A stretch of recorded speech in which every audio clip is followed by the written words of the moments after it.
पहले लगा कि वे सिर्फ पैसे चाहते हैं, लेकिन ऐसा नहीं था। लड़की डर के मारे डिब्बे में छिपी रही और आवाज नहीं निकाली। डाकू ने बुजुर्ग की गाड़ी लेकर आगे बढ़ गए। जमीन पर पड़े बुजुर्ग को देखकर लड़की का दिल टूट गया। ये उसकी वजह से हुआ था। काफी समय बाद गाड़ी एक पुराने कारखाने में रुकी। लड़की ने डाकुओं के उतरते ही मौका देखकर भागने की कोशिश की, लेकिन क्या वो सचमुच बच पाएगी? वो बस जीना चाहती थी। लेकिन अगले ही पल उसके सिर पर मिट्टी गिरने लगी।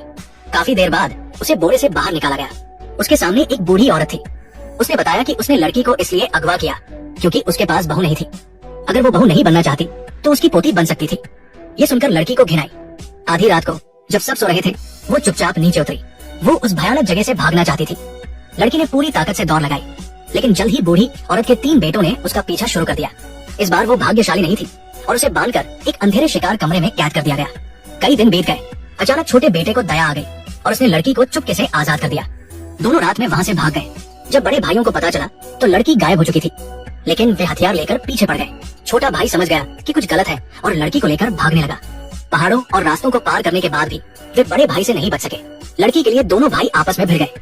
कुछ देर लड़ाई के बाद छोटा भाई हारने लगा। लड़की ने हिम्मत जुटाकर जमीन से बंदूक उठाई, लेकिन उसने गोली नहीं चलाई। तभी उसके दादाजी वहाँ पहुँच गए। दादाजी को अपनी नातिन के न आने पर शक हुआ था, इसलिए वे पहाड़ पहाड़ ढूंढते हुए वहाँ तक आए।